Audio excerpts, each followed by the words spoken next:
Directly enter into the politics, he will suffer. उस आदमी ने जो नाम रखा अपनी पार्टी का, जन सुराज, बहुत टेक्निकल नाम है ये। प्रशांत किशोर, आप उनकी राजनीति को कैसे देखते हैं? लगता है कि will he be a king maker और the king himself, will he be able to make an impact? If he will be a kingmaker, he will have a grand success in politics. The day he will directly enter into the politics, he will suffer. उस आदमी ने जो नाम रखा अपनी party का, जन सुराज, बहुत technical नाम है ये, कि भाई एक आजादी, एक सुराज तुझे गांधी जी ने दिलवाया था, कांग्रेस ने दिलवाया, भगत सिंह ने दिलवाया, चंद्रशेखर आजाद ने दिलवाया, इन लोगों ने दिलवाया। अब तुम फिर फंस गए ब्लैक और ब्राउन अंग्रेजों के चक्कर में। मतलब राजनीति में किस बात पे चर्चा होनी चाहिए कि भाई एजुकेशन में क्या हो रहा है, हेल्थ में क्या हो रहा है। 1853 में जापान गुलाम हुआ, 53 में। 1867 में वहां एक घटना घटती है 14 साल के अंदर, मेजी रेस्टोरेशन। ज्यादातर लोग सुनेंगे फिर कहेंगे बकैती कर रहा है, पता ही नहीं होगा मेजी रेस्टोरेशन क्या है। गारंटी से बता रहा हूं, जितने लोग सुन रहे होंगे मुझे, उसमें 95% अभी गूगल करेंगे बैठ के, इनको पता ही नहीं होगा मेजी रेस्टोरेशन। अबे देख, पिज्जा उज्जा तो नहीं है, ये क्या बता रहा मास्टर हुआ। लेकिन 53 में जब जापान गुलाम हुआ तो उसने अपना एक समुराई का अंदर में डेलीगेशन भेजा, यामागाता डेलीगेशन, कि जाओ यार पता करके आओ कि हम हारे क्यों। यामागाता पहुंचा, यूरोप, अमेरिका। 14 साल ये लोग घूमते रहे यूरोप और अमेरिका में, फाइंड आउट करने के लिए the reason for defeat, the reason for backwardness. Commander Perry ने हराया था अमेरिका का, वो था क्या कहते हैं, नेवल ऑफिसर। जितने लोग सुन रहे हैं इनकी आंखें खुली होंगी। भाई देखो, जीवन में एक दौर में तो नहीं पढ़े, स्कूल में नहीं पढ़े, क्योंकि हम मास्टर से पूछते थे कि सर पढ़ना क्यों चाहिए, कहता था नौकरी को मिल जाएगी। और नौकरी हमें करनी नहीं थी, क्योंकि मेरे पिताजी हमसे कहते थे कि बेटा हम नौकरी किए, हम कायदे की एक शर्ट कभी नहीं पहन पाए, तुम मत करना। हमने कहा आईएएस का एग्जाम दे दे, हाँ बोले आईएएस वाला दे दो, नौकरी मत करना।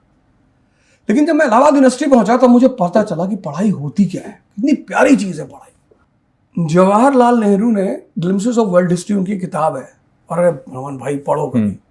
और इस देश के हर आदमी को पढ़नी चाहिए। इस देश के हर आदमी को जवाहरलाल नेहरू की किताब है ग्लिम्पसेस ऑफ। और मजेदार बात मैं आपको बताऊं, वो किताब नहीं है, वो 1932 में जब वो जेल में थे तब वो जेल से लेटर लिखते थे, उनको कंपाइल करके, उनको कंपाइल किया गया है।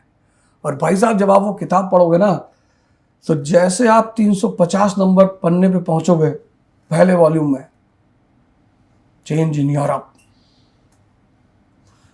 आप में से बहुत लोगों को नहीं पता हुआ कि प्रेस काहे पैदा हुआ, प्रिंटिंग प्रेस 15th सेंचुरी में।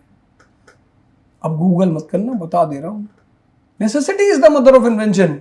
किसी चीज की आवश्यकता होगी तो वो पैदा होगा। तो रेनेसांस, रिफॉर्मेशन और रेवोल्यूशन, ये 3 घटनाएं पैरेलली शुरू हुई। तो जनता तक मैसेज तो पहुंचाना है ना, क्योंकि जोड़ना तो जनता को ही है। तो प्रेस पैदा हुआ। तो भाई सेकंड फेज में बहुत पढ़ाई की, मजा आने लगा, रटने के लिए नहीं पढ़ते हैं। तो यामागाता जब लौट के आया 14 साल बाद, तो उसने जापानीज गवर्नमेंट को बताया कि there are 3 reasons for us getting defeat. बोला कौन सा? बोले यार पश्चिम में जो है ना, वो न्यू इकोनॉमिक ऑर्डर है। बोले मतलब? बोले कैपिटलिज्म एंड इंडस्ट्रियल रेवोल्यूशन। बोला अच्छा। बोला न्यू पॉलिटिकल ऑर्डर है। अब बोले ये क्या है? बोले कॉन्स्टिट्यूशन एंड पार्लियामेंट। बोले न्यू एजुकेशनल ऑर्डर है। बोले ये क्या है भाई? बोले rationalism and humanism are the pillars of education.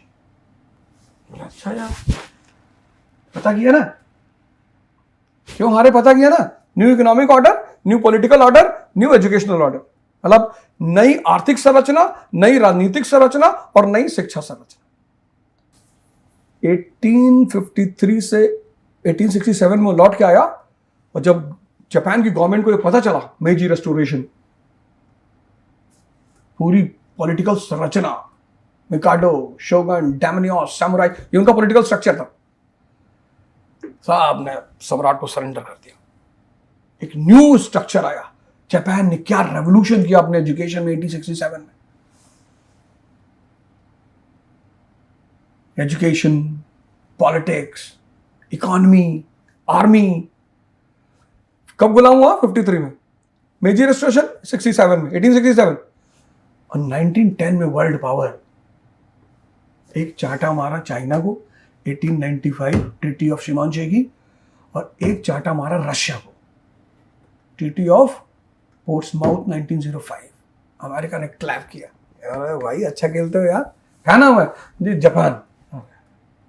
Britain ने ट्रीटी किया 1902। तो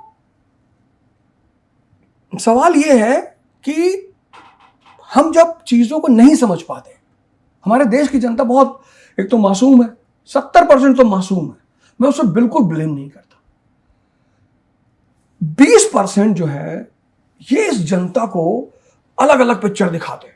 एक लेडी बोल रही थी महाराष्ट्र में, उद्धव ठाकरे जी बैठे हुए, कोई मुस्लिम लेडी थी, वो बोल रही थी कि जिस तरह से टीवी पे रामायण दिखाया गया है उसी तरह से संविधान भी दिखाया जाना चाहिए। कितनी बढ़िया बात है, इस बात में कोई बुराई है? ट्रोलर्स क्या कर रहे थे? ऊपर लिखे हुए थे, महिला ने की उद्धव ठाकरे के सामने रामायण की बुराई। लो,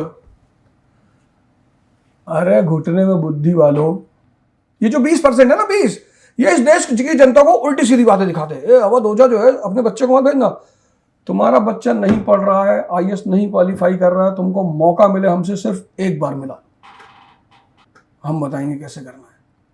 मतलब अब मुझे कभी कभी लगता है कि यार ऐसा ना हो कि अमेरिका ही सेटल हो जाए। हालांकि मैं जाऊंगा नहीं, इस देश से मुझे बहुत प्यार है। आज तक गए हैं कभी? हाँ, इस देश से मुझे बहुत प्यार है। मैं तो जाने वाला नहीं उस कंट्री से, और मुझे पता भी है इस देश के लोगों के बारे में। 70% बेचारे सीधे, ये जो 20% है उनको उल्टी सीधे। ये अरविंद केजरीवाल का बंगला देखिए, उसकी शिक्षा देखो। रिक्शे वाले का लड़का एक बेहतरीन एजुकेशन पा रहा था दिल्ली में, ऑटो वाले का लड़का, झुग्गी वाले का लड़का। मैं झुग्गी में गया, मुझे वहां एक बच्ची मिली जो फ्रेंच बोल रही थी, जर्मन बोल रही थी।